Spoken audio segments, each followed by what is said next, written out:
All right, guys, congratulations. We're going to start with Colin Harmon with ABC 15. Monty, congratulations. This journey that you, Chris, Book, everyone has been on, how do you describe what this moment is like tonight? I couldn't do it justice right now. I'm just unbelievably grateful for the blessings that I've received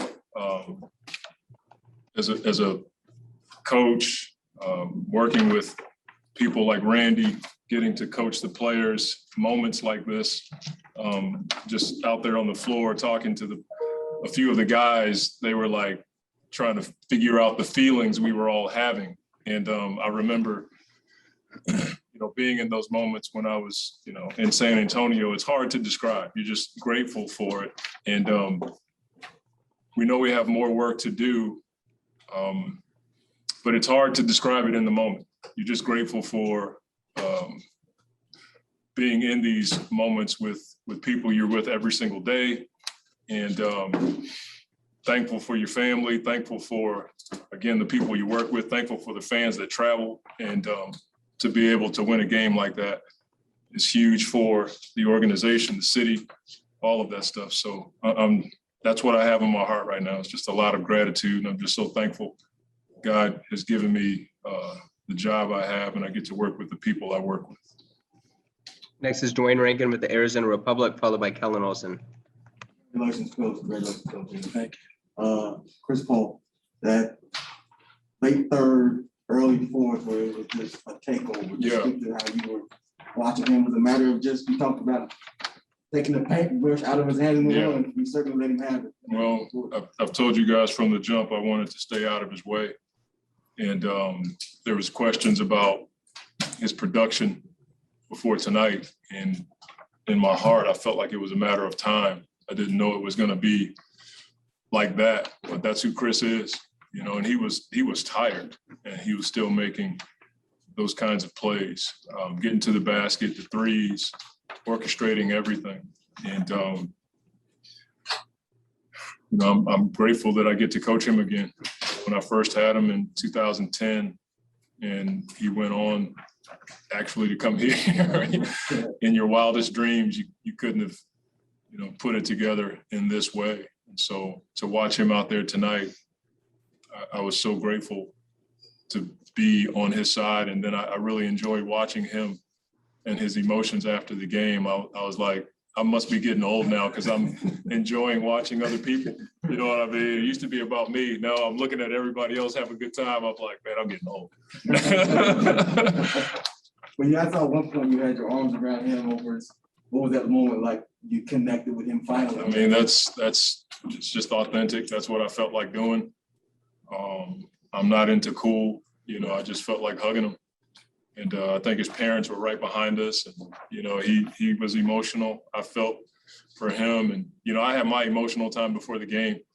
That's why Randy's sitting here with me today about 2:30. We were in the locker room, and it was just Randy and I was like, man, Randy, we're so close. And then Randy starts telling me what he felt about me, because he's been with me since day one in New Orleans. And I broke down before the game, and so I understood the emotions that, Chris was dealing with. I just ran out of tears. I used all mine up about 2:30, 3 o'clock today. So when Chris started crying, I told Jay, I said, Jay was laughing. He's like, Chris is gonna start crying. I said, yeah, I had mine early. He looked at me. I said, dude, I broke down about 2:30, 3 o'clock today. I was gone because Randy had just spoke from the heart to me about some things that we've been through. He's been with me every step of the way since New Orleans and now. So just grateful for those moments. Congrats again, Coach. Thank you. Next is Kellen Olson with Arizona Sports, and then Gina Mizell. Congratulations, coaches. Monty, I saw you had a moment with Devin too, with your arm around him. You look at the moment that he had last year, and you told him in the locker room at the bubble, you've been through a lot. He stuck around in this situation. There are a lot of those situations that end up differently like this, but he stuck around in Phoenix, and for him to get here, just how do you feel for him as a coach and a friend? I just feel I'm happy for him, because I've been with him every day now athletically for 2 years. So I've seen the work I've seen the passion. I've seen his family and how they, not just him, but they want it. They love Phoenix. They don't want to go anywhere. They wanted to do it there. And so for us to be in this position to go forward and have a chance to win a championship, it takes me back to my first conversation with him at a restaurant in Scottsdale. He looked me right in the eyes and he said, "Coach, whatever you need me to do, I'll do it." And that was the beginning, you know, and so to see him in this position is gratifying, but he'd be the first one to tell you, you know, we enjoy this, but we know we have more work to do. You know, he's dead set on competing for a championship, and that's been his focus. And I'm glad to be a part of it. Next is Gina Mizell with Suns.com, and then Dave McMenamin. Congrats. Randy, I'll ask you, what is this moment like for you, and just that conversation earlier in the day, just how did that unfold from your perspective? Well, it's been great to be alongside this gentleman for what's now 7 years, 5 in New Orleans and 2 here. He respects the position. And that's really gratifying for me to see how much work he puts into it.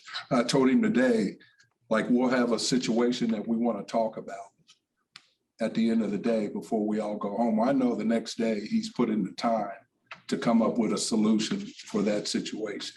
And you respect that. I've seen that for 7 years. I've seen the growth for 7 years. So that's really special for me to see. And it's been 20 years for me to get back to this point. So it's, you know, you got to put in the time, I guess. It's a grind, but I'm happy to be here. Next is Dave McMenamin with ESPN, and then Mark Spears. Congrats, Monty. Congrats, Randy. Monty, I guess both of you being basketball lifers and knowing what it's like to keep it all Twitter and all that. Do you have any sense of the opportunity tonight, how special it was? Chris Paul playing his former team, making a finals for the first time, playing for his former coach, and there's like all of that coming together. Yeah, you can't, I mean, I wouldn't do it justice. It'd be really hard to do that, but you just never think that you're going to have those kinds of opportunities. It's a bit of a sweet spot. You know, we haven't won the championship that we want to win, but to see it come together like this, for Chris to be able to come back here, Randy and I and Willie Green were together with him in New Orleans. Then, you know, he left and we stayed in contact. Randy and Chris stayed in contact. We were all still tight.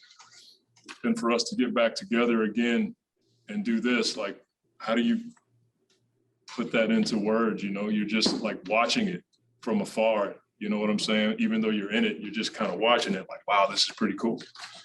And I'm really happy for Chris because, again, I see the work that he puts in. I see the care. You saw the tears after the game. You know, you never know if you're going to be in these positions. And you watch guys get there 3, 4, 5 times. Some people get there, you know, more than that. And you're like, man, work my tail off, you know. And then you just realize it's a blessing because everybody works at it. And so if you get a chance to be a part of it, you realize you've been unbelievably blessed. And so to see it come together the way that you described, it is pretty cool. Next is Mark Spears with ESPN, and then Jovan Buhat. Both of y'all, congratulations. Can you tell me this about this?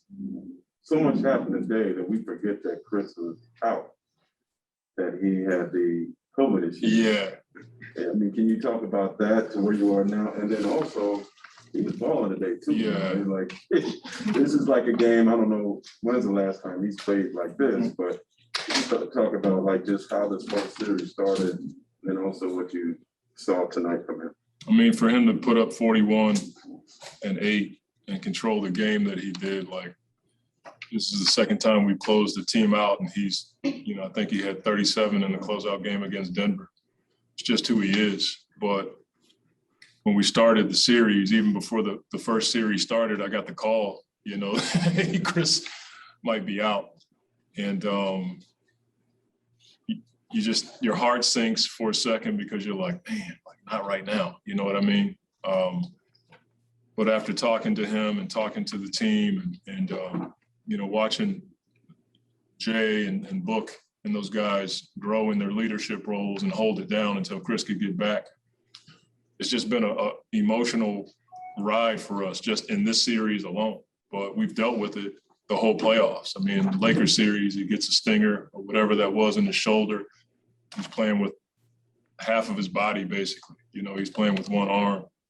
So I've told our guys everything you want's on the other side of hard. You know, you just have to continue to persevere as best you can and not give up, and hopefully something good is on the other side.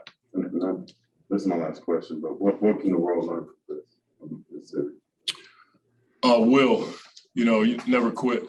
You know, he has a number of contemporaries that have won championships and been in this position, and having been around him, that's all he wants. He wants to be a part of winning, and he's persevered through a lot. You know, injuries, playoff heartbreak. You know, being as close as he was in Houston, and getting hurt and not having a chance to compete for a title. I know that burned him, and so for me to be able to, you know, watch that and then be in a position with him to go forward and have a chance is pretty cool. If you can learn anything from Chris Paul, is to keep going, don't quit, serve others, because that's what he does. He cares about his teammates. He spends a lot of time. You guys have no idea how much time he spends with these young guys on our team. And I think when you serve people like that, they follow you. You know, and that's why he's such a good leader, because he serves the guys that are around him. Next is Jovan Buha with The Athletic, followed by Dan Woike. Hey guys, congrats. I wanted to ask about DeAndre. This was his 11th double-double playoffs, and kind of bounced back from last game where it was, I guess, subpar by his standards. But this was the second time he did that this series. What have you seen from him in terms of his growth and, more importantly, his consistency? I think with DA, Randy could attest to this, because he and Mark Bryant spend more time with him than I do, actually. But he's just learned how to embrace the grind, you know, the day in, day out work. And then he's starting to see it pay off on this level. You know, it's one thing to see it pay off in the regular season. It's totally different to see a guy dominate series after series after series and see all the work that he's put in and all the things that they do every single day. Randy and Mark and the group of bigs, I think that's what I've seen from him. He's embraced the work. He's embraced being a part of the scouting report. He's embraced coaching. He understands that we're trying to call him up, not out, and how much we care about him. He's embraced it all. And at first it wasn't as easy, because he didn't know me and I really didn't know him. And there was a lot of new stuff coming at him. And then he had the pressure of being #1 pick. Once he got all of that out of his mind, I think he just embraced his role and embraced the grind of trying to be a really good NBA player. Got time for 3 more. Next is going to be Dan Woike with the LA Times, and then Mark Medina. Hey, man. I think it might have been before when the Clippers went on that 10-0 run. Mm-hmm. They blow coverage out of the defense. Chris is open and he hits that. Yeah. How big of a shot do you think that was? It was a shot that helped me loosen up in a certain area of my body. You know what I mean? That was the deal. You know, it was getting to that point where I used the timeout on a challenge. So my timeouts were starting to get a little dicey. And for whatever reason, they didn't guard him on the right wing. And they just kind of stared at him. And it was a moment. You know, Chris loves those moments. But when he hit that shot, it was almost like symbolically, he was like, "Coach, I got it." You know, and he's done that time and time again this season. Did he say in that timeout that you remember? He and I were both talking about poise and execution. We knew that it could get a bit physical, and you know, every series we've had, it's been emotional. Stuff's happening in a closeout game. So he was talking about that. I reiterated it. I tried to give us some structure on offense, and you know, we've been talking about poise with this group for a long time, and it paid off tonight. Final 2 questions are Mark Medina with USA Today and Melissa Rowland.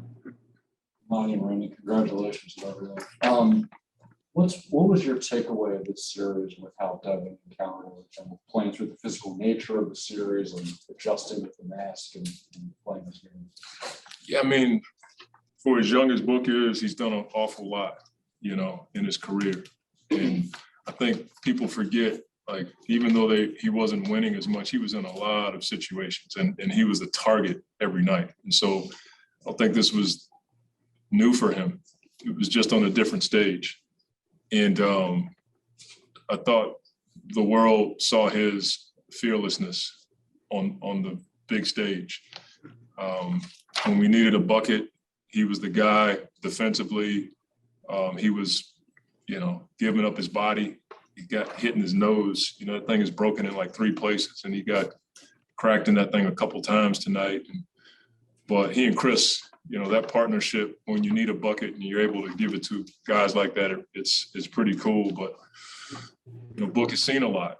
And last year in the bubble, I talked to him and I talked to the team about all the stuff that he's been through, and having a lot of people say things about you when they really don't know how hard you're working and how much you care. I think the world saw tonight how much he cares, the way he plays. He gives it up on every single play. That's all you can ask from a player.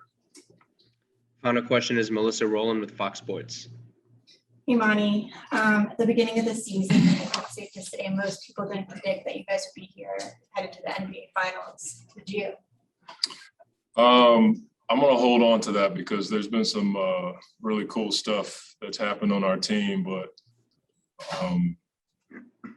I may have been the only one that thought that we could, or I was crazy enough to challenge the team with that. But something pretty cool happened earlier this year. And to answer your question,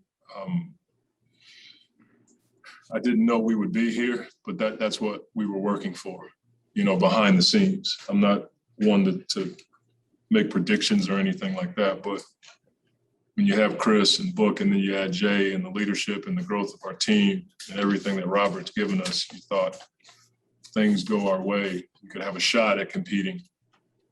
But I certainly didn't know we were going to get here, but I was crazy enough to think about it for sure, because I think that's what everybody plays for.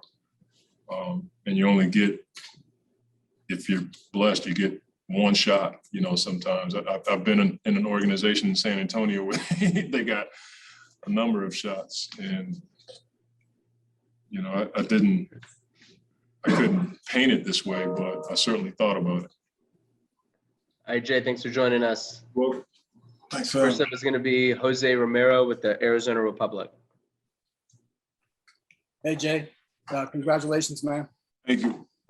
Just take me back to coming here to this team and then, all the way up to tonight, coming up big in this game and, helping your team so much. And just you've been through this, through these playoffs before, deep runs in the playoffs.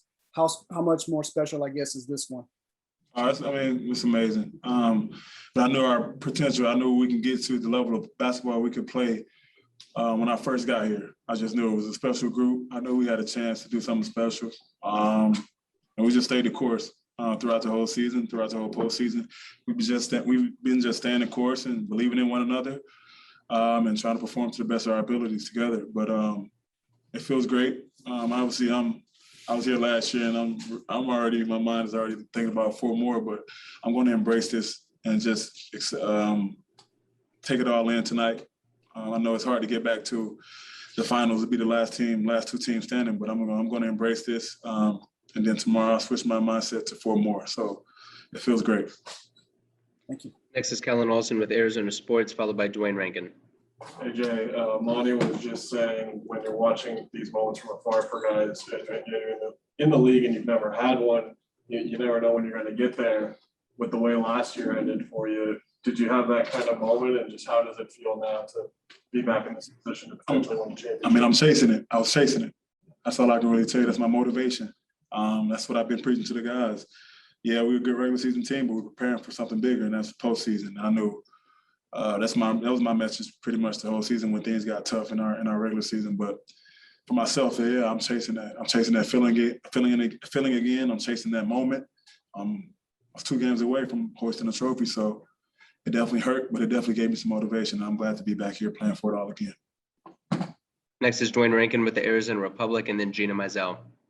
Congratulations, Jay. Thank you. I wanted to ask, seeing Chris Paul in that mode, what was that like to watch him do what he did? It was great. just seizing the moment. We knew coming into this game it'd be a tough environment to just get the thing done, but I knew we were capable. We talked about it this morning. We just wanted to seize the moment whenever the opportunity presents itself, and I think he understood that more than anybody. He just tried to seize the moment. I think he controlled the game from the time we came out of the halftime. He could just control the game, whether it be getting us in our sets, whether it be him making that play. He just controlled the tempo of the game, and I think that's when he's at his best. But it was great. I kept asking him in the fourth quarter, "You taste that? You taste it?" He's like, "No." It's all right. Come on, we're gonna keep playing. Then we're gonna keep playing. 5 minutes ago, we up 21. You taste that? No. He go back out, bang, hit the top of the three. I'm like, all right, he's still feeling it. It took us about to get subbed out of the game in the fourth quarter. He was like, I taste it now. I'm like, all right. But it's great to see him get over that hump in his career. 16 years, he's never been past this stage. So it's great to give him that opportunity to just play for it all, be the last team standing. It's great to be a part of it with him. Thanks, Jeff. Next is Gina Mizell with Suns.com, followed by Dave McMenamin. Thanks. You mentioned that you felt something at the beginning of the year, this could be a special team. What was it about this group, or did something happen early in camp that made you think that, or just take you back to that moment? I mean, I knew it was gonna take time, but I just knew like our younger guys were fearless. I knew what our veteran players would do, in the moment.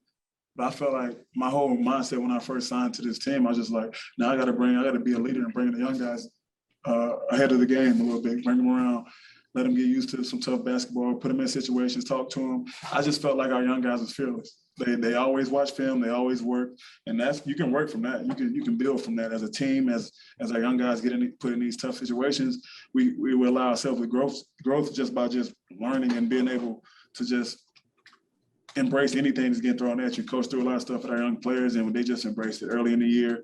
Guys in and out the lineups, we're just trying to figure it out. But I knew our younger players were just fearless, and I just felt like I knew what C, I knew what Book, I know what DA, I know what I'm gonna do. I just want to know what the other guys will do, especially going to the postseason for the first time, pretty much half our roster. So once I sensed that the guys are gonna work and watch film every day and take their job serious, I like we're in a good situation, no matter what. Next is Dave McMenamin with ESPN, followed by Cameron Cox. How you doing? Good to see you. How do you sum up the gauntlet you guys went through? You take out the defending champs in the first round, the MVP in the second round, and then the Clippers, who have basically been the talk of the league the last 2 seasons since they've been. I mean, we did it just one game at a time. I think one series at a time. It's tough, but we never looked ahead. We never looked back. We took a loss. We just tried to find solutions, find answers to it, and get better. I think we never dwelled on a loss. We never dwelled on disappointment. We never got too happy with it, with achieving goals and stuff like that, winning ball games. But I feel like our level head and coach doing a good job of leading that charge and just keeping us level and keeping us engaged, whether we win or lose, is great. It's great. It's great. That allowed us to grow. It allowed us to come out after a loss like we just had the other night on our home court and perform like we did tonight. Does the nature of the opponents do anything for your confidence and belief headed into the finals, no matter what team you play? I think leading up to the Denver series, obviously you take out the champs, that definitely gets you going a little bit with your team morale, confidence-wise, our younger players confident, knowing that we took down a great team, defending champs. That definitely played a factor in that Denver series. I don't know how much that, but every series obviously gains momentum. You gain momentum each series, and we took care of business in Denver and had a 2-0 lead here, and then faced a good team, good LA team, and fought back. Next is Cameron Cox with 12 News, followed by Jovan Buha. Jay, you've been a part of a lot of special teams and runs in the playoffs. Where does this rank for you personally? And are you still keeping hold of your promise to salsa with the city of Phoenix if you guys get 4 more wins? Yeah, this is up there with one of my best teams, that I've been a part of, especially in these moments. Obviously, I've won the conference game twice last year and this year, but this is a great moment for me. It's a great moment for our team, organization, the city of Phoenix, just everything they've been through the past 10 years, and we're not even making the playoffs, and we come and try to do something special here. So it just feels great. It's great to be a part of with my guys, with my teammates, my coaching staff, and the city, knowing the city is behind us. And yeah, I'm keeping my promise to the city. I got a salsa. Once we get this thing done, 4 more wins, I'm going to salsa. You better believe it. You better believe it. Next is Jovan Buha with The Athletic, followed by Melissa Rowland. Hey Jay, over here. How you doing, buddy? Congrats. Thank you. You mentioned Chris finally getting over that hump and getting to the finals. He's clearly a first ballot Hall of Famer whenever he does retire, but what do you think this moment means to his career and his legacy finally making the finals? Puts him in elite, puts him, whether we win or lose, it puts him in elite, just leading his team to that dance. It took him 16 years. That tells you how hard it is to get to this moment, you know. So, he's preaching that in the back, like it took 16 years to get to this. You know, that's a long time to fight something, to have something motivate you for your career. But it's great to be a part of it. Definitely puts him in the elite category with players, special players that came through our league. I honestly feel that way. We're gonna for sure stamp it with 4 more wins. I think you stamp his legacy, his career. Once we get these 4 more wins, even more. So that's the goal. Got time for 3 more. Next is Melissa Rowland with Fox Sports, and then Greg Moore. Hey Jay, we saw the emotion spilling out onto the court after the game. Can you describe what the scene was like in the locker room? I mean, you know, a lot of dancing. We got young players on this team, so we got some dancers. A lot of dancing, some music playing, some hugging, you know, a couple tears from a couple guys from coaching staff, you know, just a lot of blood, sweat, and tears and sacrifice. This is a tough year. I'm not even gonna lie to you, it's a tough year for everybody. Guys getting yanked in and out of protocol. You never know what may be thrown at you that day. Our team did a great job of just taking the blows, whether it be we missing a player, just taking the blows and just trying to do it together, do it collectively, do it as a unit, as a real unit, and not dwelling on the things that's going wrong with our season or wrong with our players. We just took whatever came our way and we just embraced it. I think that makes this moment even more special. I think you saw it on the court, it just hit everybody. You know, it's a special moment for us to overcome. Final 2 questions are Greg Moore with the Arizona Republic and Mark Schwartz. Thank you. Jay, man, congratulations on the win. Yeah, and what a great game, too. I mean, you found your shot in the first half. I would like to know what was going on when Beverly shoved Chris. Nobody seemed to react. It seemed like it was real calm, real collected, real poised. What was it like for you when Beverly shoved Chris? We knew they broke. We knew we broke them. I mean, there's no better sign of defeat than knowing that moment. You know, that moment where it's like competition meets and you can't do anything else to help your team overcome that situation. He just broke. And that's what we was trying to reach. We was trying to reach that point without even trash talking, you know, but that's basketball, trash talking. But we just wanted to reach a level of togetherness and competitiveness to overcome whatever comes with this game. We knew it was going to be a tough one. So once we knew we got the game won, we knew at some point it would break. And I think that's basically what you saw. You saw a breaking point with one of their leaders in their locker room. And then that's a great feeling to have, especially in the playoffs. Such a great feeling. All right, Jay, final question is Mark Schwartz with ESPN. Jay, congratulations for getting to another finals. Thank you. Tremendous accomplishment, man. What was it like to be on the floor for you during the 3rd and 4th quarter when Chris was living that moment and getting so close to the goal that you know he's wanted to for all of his career and all of his life? It was great to be a part of it. You know, this story will be played years down the road about his legacy and about what he done for this organization. And I'm glad to be a part of it with him. I'm glad to be his brother. Like I said, you heard me, I kept asking him, you taste that? Like, you taste that victory? He's like, no, I don't taste it. And we up 21 points. He wanted to seize that moment. He wanted it so bad, you know, you could tell. He wanted it bad. You could tell how his focus this morning when he first woke up. I saw him at 8 a.m. this morning. He was focused. He was ready to go. He was smiling. He was still focused and having fun with it. And I felt like that definitely brought everybody else to like on the same plan as him. Just be focused, have fun with the game, and we're prepared for this moment. I think it showed. Of course, he was prepared, and he did a good job of us leading us. All right, Chris, congratulations. We're going to start with Mark Schwartz with ESPN. Chris, congratulations. Such a long, hard road for you to get to this point. What did it feel like to you in the 3rd and 4th quarter when you were making all of those moments happen and you were at the peak of your powers on that floor and getting closer to that moment? I don't even know right now. I just remember we was up 17. I came out the game. I looked up and we was up like 5 or 7. And you just always know these closeout games are tough. And I watch every game every night, and you just always see the Clippers. They make a run, third quarter, fourth quarter. They just get it going. And it seemed like that was happening. Next is Dave McMenamin with ESPN, followed by Dwayne Rankin. It's over here.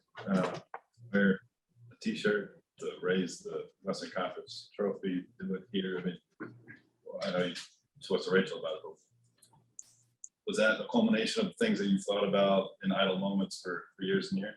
Man, it's been a lot, telling you. Told you I was getting an MRI yesterday on my wrist, and then had all these surgeries over the years. And, Tone, the equipment guy in Houston, I remember we was up 3-2. I didn't get to play those last 2 games in Houston. And Tone had the t-shirt and the hat. You know what I mean? I never got a chance to get it. Like, I'll never forget that. Never forget that. And Jae, our trainer here, equipment guy here, Jae texted me a couple days ago and said, "See, I got the t-shirt and the hat." You know what I mean? All you got to do is do your part. So that's the only thing that I was thinking about. You know what I mean? Is the process. This is just getting us one step closer to where we want to be. Next is Dwayne Rankin with the Arizona Republic, and then Melissa Rowland. Chris, I've been trying to calculate numbers. I think there was a point you scored 24 of the 30 points. You guys went up big, like 119 and 89, something to that effect.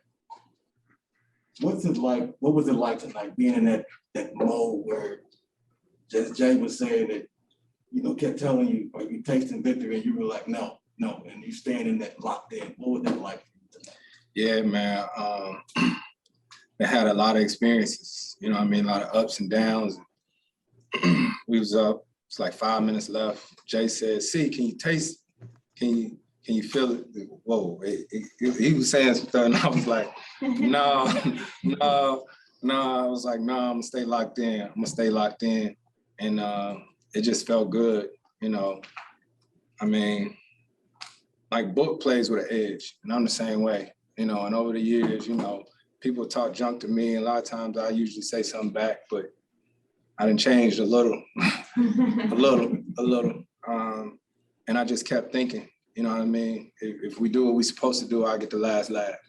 You know what I mean? So you stay the course long enough, you break them, and that's what we did. That's what Jay said about Barrow, said that whole push that you guys knew then. Yeah, it hurt. It sting. It sting. It's good. Next up is Melissa Rowland with Fox Sports, followed by Jovan Buha. Hey, Chris, congratulations. Appreciate it. We all saw the emotions pouring out of you after the game. Can you describe to us what was going through your head at that time? And I was just happy and proud of our team. You know what I mean? You know, not winning Coach of the Year, but we know who he is. Hell, man, I experienced COVID. You know what I mean? Just a week ago, I was here at home, couldn't be there with my teammates, and that's what you call next man up. You know, they won 2 games in this series without me. You know, and just shows you how crazy it is. First series, got the nerve thing. You know what I mean? Win the second series, end up with COVID. It's been a lot, man, and I want it not just for myself, but for everybody in that locker room. Next is Jovan Buha with The Athletic, followed by Chris Haynes. Hey, Chris, when you returned, you said you saved the Clippers talk for after the series. So now that we're at this point, I guess, what was it like to go up against your former team? Man, it's crazy because Jason Powell, the head trainer over there, is my family. You know what I mean? We usually talk all the time, and we ain't talk this whole series. Chauncey is my family, like my brother, and we ain't talk this whole series. You know, I'm so happy for him getting a head coaching job because me and him talked about it during like quarantine, you know, about what his next thing was gonna be. And, you know, when he said he was gonna be a coach, I was like, you're gonna be the best coach there is, because when we played together here, we used to be in our lockers right next to each other, drawing up plays. So it's been hard not to tell him congratulations. you know, so it's a lot of ties. Dennis Rogers, who was with me for, y'all know, I know. D-Raj ain't just the employee, that's my family, you know what I mean? And so, you know, when you get to the arena for a game like this and you walk past and don't even speak, you know, these people who mean a lot to me. And so to be in a series against them, to get to this is special. Next is Chris Haynes, returner, followed by Mark Spears. That's Chris. Could you talk about how you evolved into a player that keeps his composure? Because during the series, you had your, I don't know if I'll call him bounce, but DeMarcus. Oh, that Wolfen. Yeah, ain't nothing. Ain't nothing. But how do you keep your composure and not respond back? Like those who do. You know what I'm saying? You can do it, you do it. And I think I've just been on the other end of so many losses. You know what I mean? And I know what that feel like. And before the game, me and Jay was talking about it. You know, we put the work in. You know, if you put the work in, then you live with the outcome. You know what I mean? So we work. We're a work team. Past 2-3 games, I've been playing with my fingers buddy tape. These two, and I shoot around today. I said, I ain't doing that. I ain't doing that tonight. And excuse me, Book said he wasn't playing with his mask on either. And so it was good to see it all come together. Next is Mark Spears with ESPN, followed by Sam Amick. Chris, I saw you pointing up to the suite. I see the hat on. The first question is just come to your family. I assume that's for the hometown. Oh yeah, Trefo. Talk about the hat and pointing up to your Yeah, Winston-Salem, that's me, born and raised. Like I always say, all these years, like we still got a ways to go. We still got 4 wins, but all these years I didn't have my hometown and my family right there with me. You know what I mean? So, like I said, it ain't just for me. I asked Jay, I got an extra hat and a t-shirt so I can take it to my brother. You know what I mean?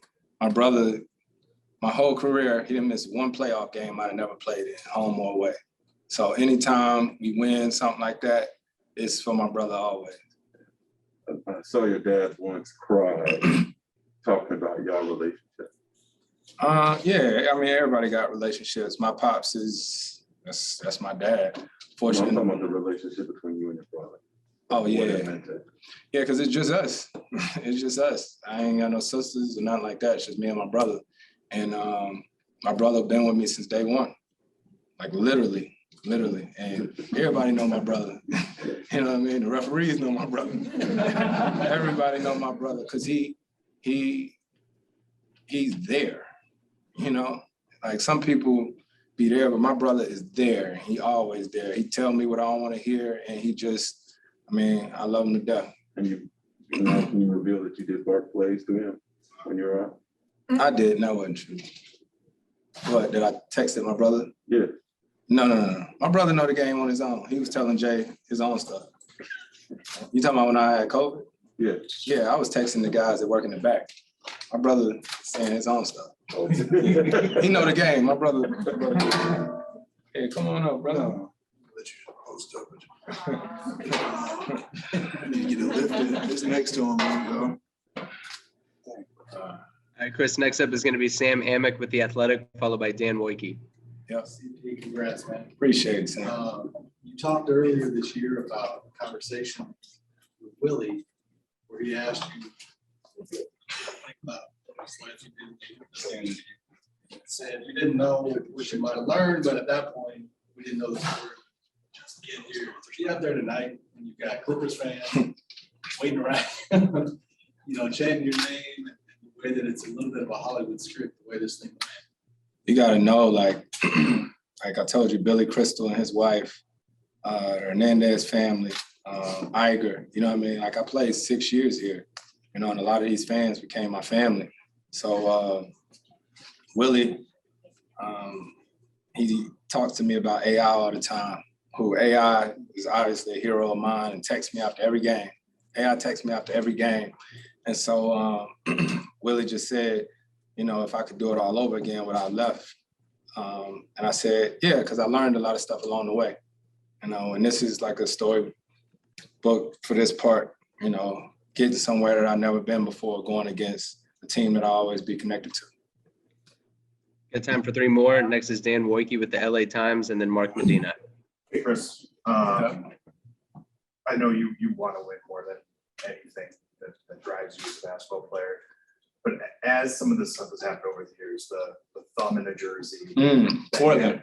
Yeah, the hamstring, the Rockets. Houston. I mean, like, there's a list. Yeah, I can run them off to you. COVID a week ago, Right. The shoulder. Has it ever in your mind been like, this might not happen?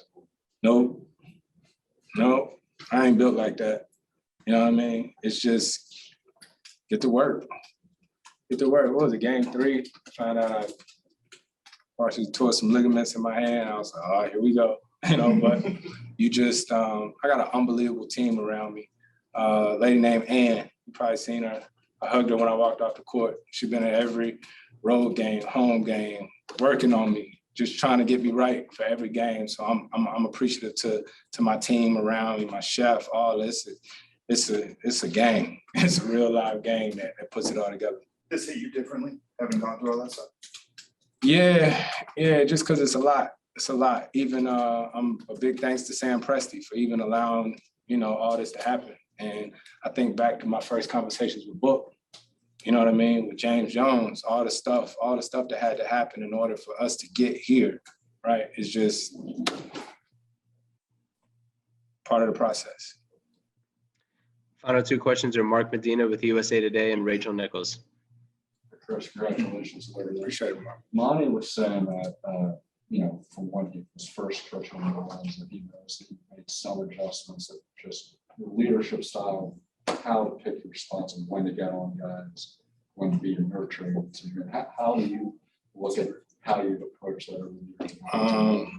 Experience, you know what I mean? Just leadership experience. Like when they made that run some years ago, I'd have jumped up, been yelling over there on the bench or whatnot, but I just stayed there and was like, okay, you know, it's cool because you learn how to deal with different guys. And if you go crazy like that, that might make them a little bit nervous or gun shy.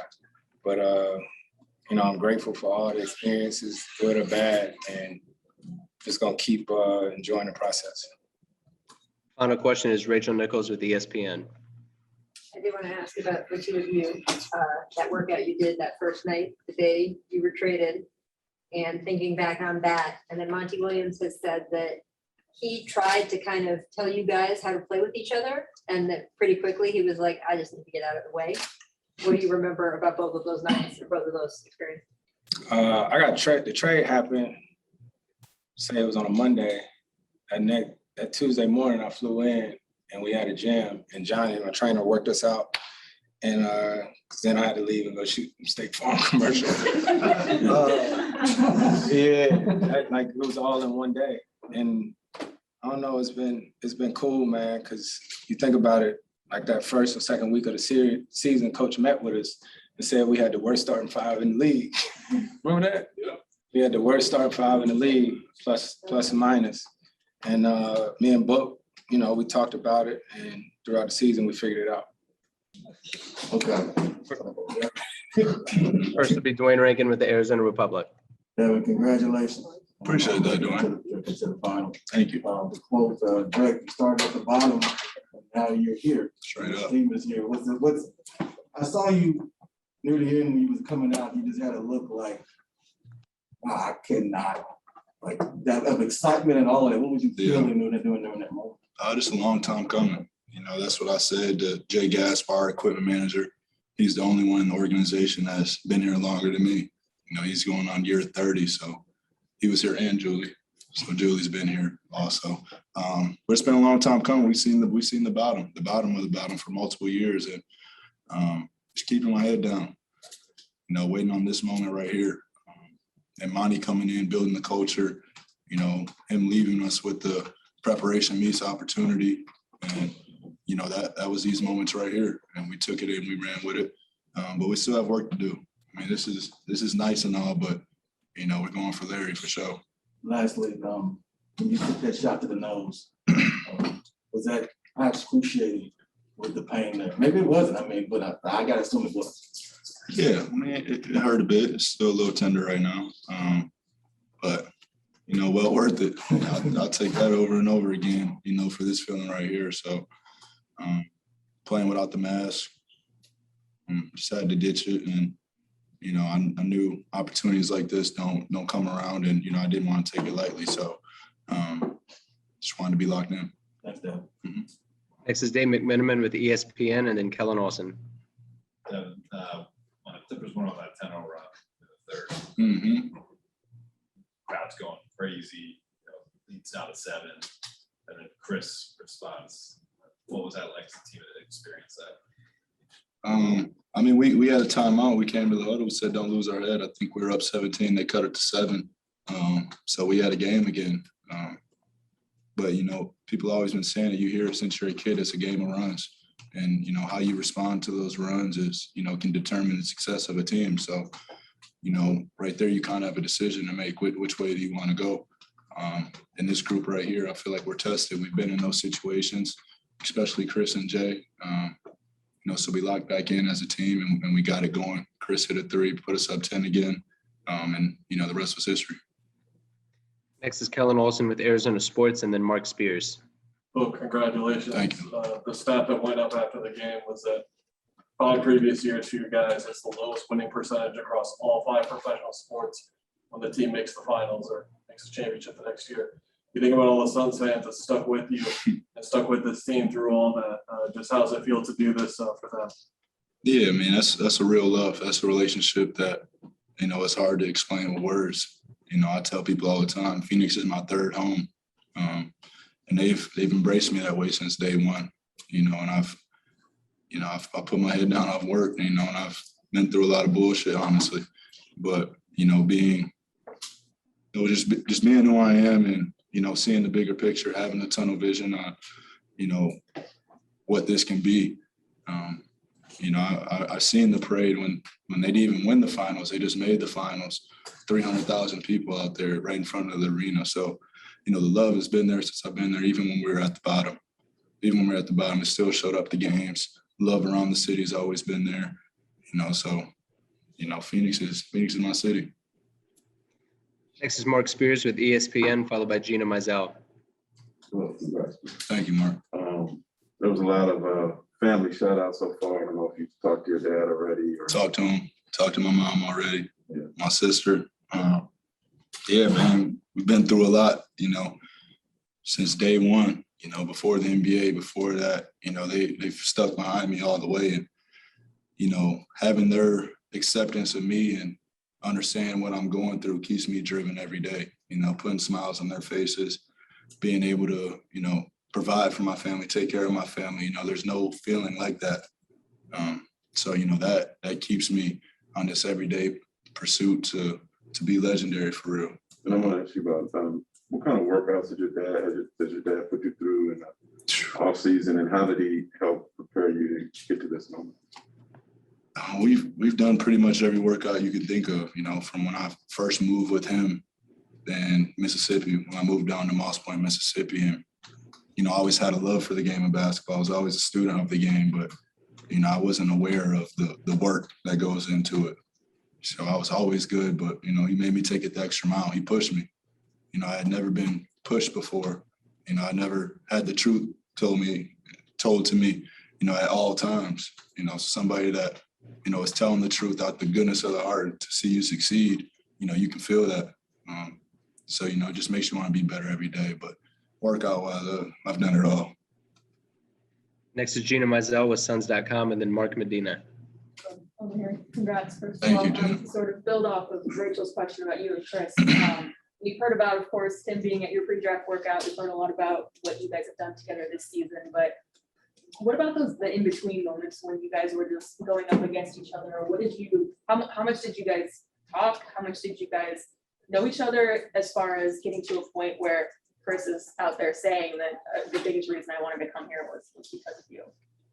Yeah, I mean, Chris, like you said, he took us and me, D'Angelo, Carl, pre-draft. You know, he came and worked out with us a couple of times, and that's where relationships started. But, you know, I think he thinks when we played against each other the first time that it was going to be a love, but no, I started talking shit to him right away.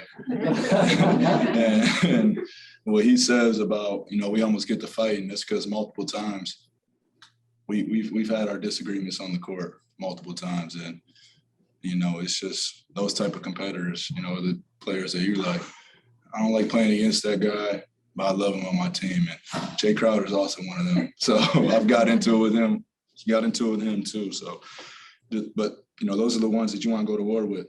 You know, those are the ones you want to put the jersey on for. And, you know, when it's not your day, that, you know, having people behind you, having that support system behind you gives you confidence to keep going. And just honesty, you know, like what I said with Mark, you know, this group, they've been there before, you know, they've been in these situations before. So the honesty with knowing what the bigger picture is and what we're trying to get to, you know, has been since day one, and not a problem with us. Just somebody's messing around, let them know. With all that said, so when you get word that the trade might be a possibility or the trade's happening, did you think, okay, yeah, we're both like kind of cut from the same cloth, this is gonna be good?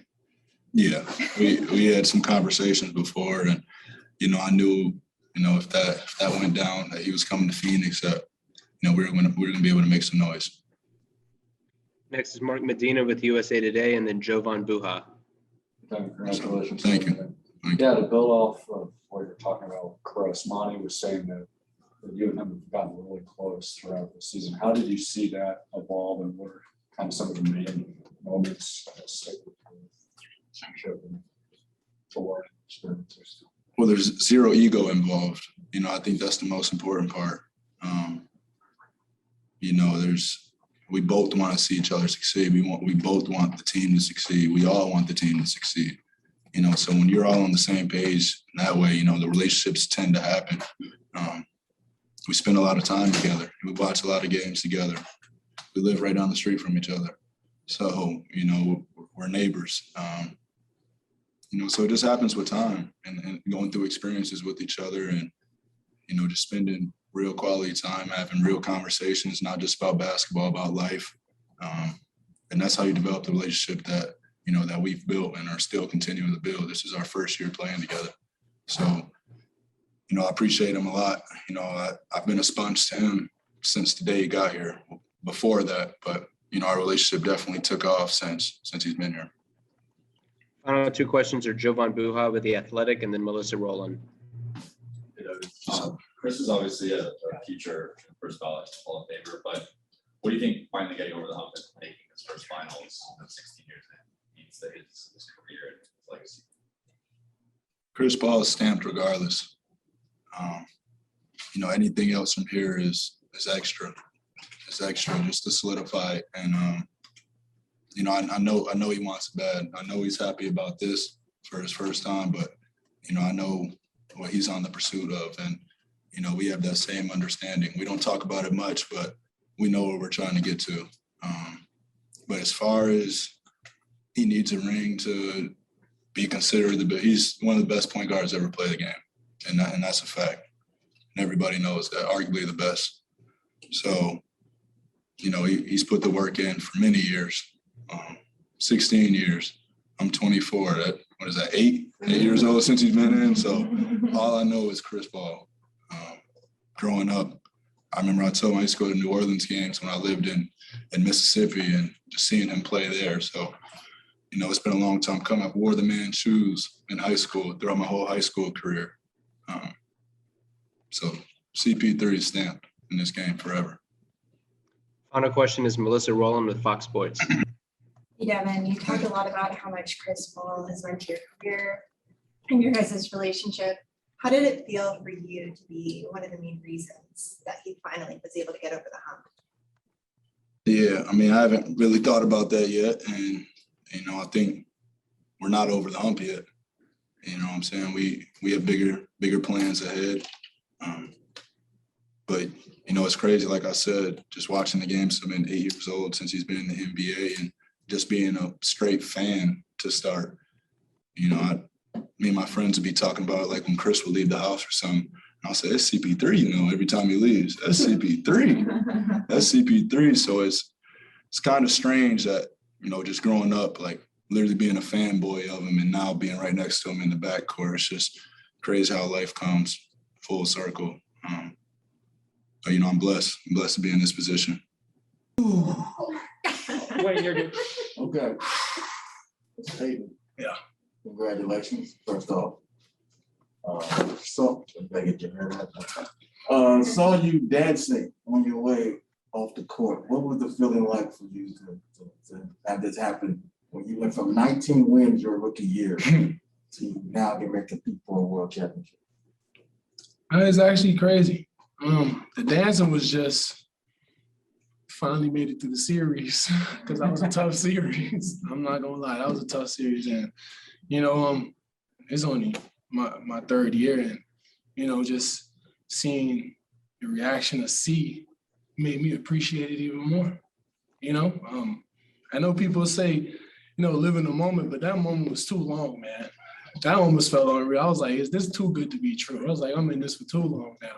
But you know, it's life, and you know, we just gotta enjoy this night, get back in the lab, and get ready for the finals. Quick follow, seeing Chris Paul take the game over with that. We kind of knew it was coming. All we knew, see a couple of them elbow jump shots land, started feeling it. And, you know, just making sure he get to the spots, giving him the right angles to get to his jumper. I mean, he was in rhythm. He was in rhythm, and he took over. He was honest. And, you know, I think it was 5 minutes. And, you know, I think Jae Crowder asked him if, you know, can he smell it? So he was like, hell no, I ain't smell it. And then Jae Crowder was like, you know what? All right, we got to keep staying locked in there, you know, till the end. And, you know, it just shows how serious he was and how, you know, how much of a competitor and how much he wanted, man.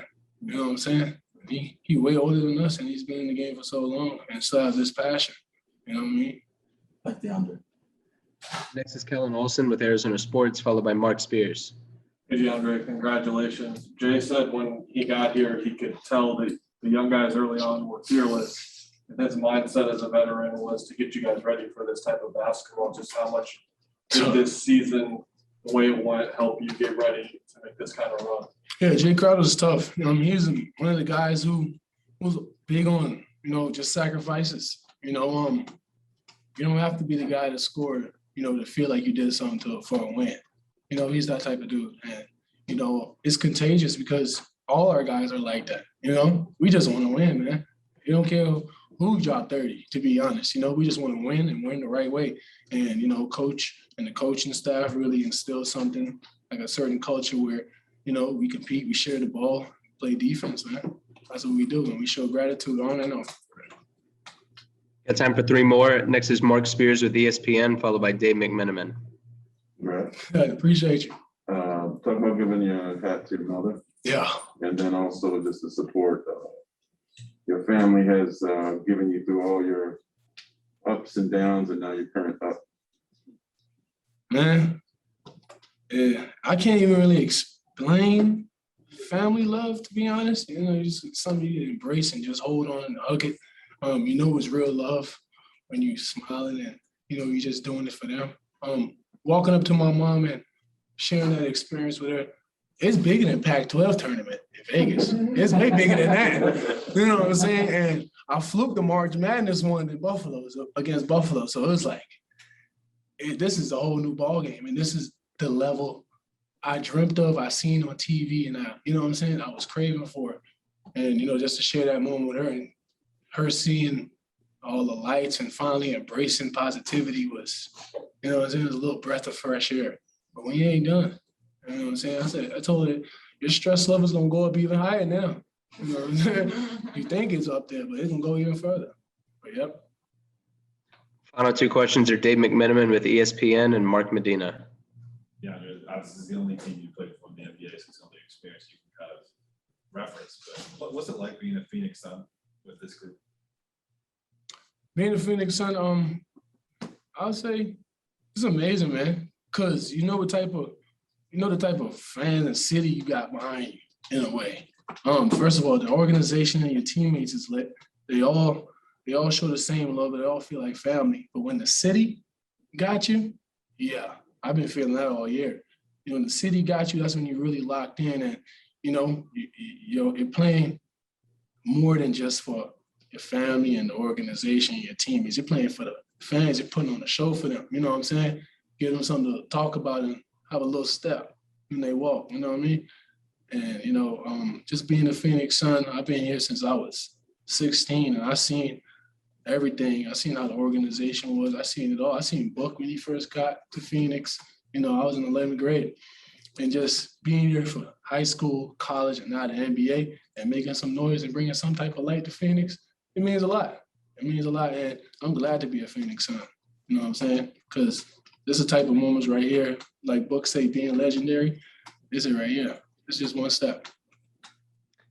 Final question is Mark Medina with USA Today. Andrew, congratulations. Appreciate you, boss. Chris was praising your growth the other day, but you just also mentioned there were like a lot of heated conversations during the season. What's that been like as far as those conversations and Phoenix? I told him I think, he's having a moment on the court. He's having a moment on the court, and I just started talking to him. I was like, see, we went through it all, huh? Getting on my behind, getting on my tail every day. It turned out well, huh? It worked out to the end, huh? And, we was just embracing that. And we just, just all we went through in the learning and the training camps and, just competing every day, butting heads a little bit. It all worked out, man. And it was all for a good purpose. Because, like I said, everything C tell me what to do is from the heart. And that dude loves to compete, man. And if you a real competitor, you're not just listening to how somebody's saying it. You just getting the message, and we gonna get this dub. And that's the type of relationship we have. I ain't gonna take it no way. If it's business, it's business. Let's handle it.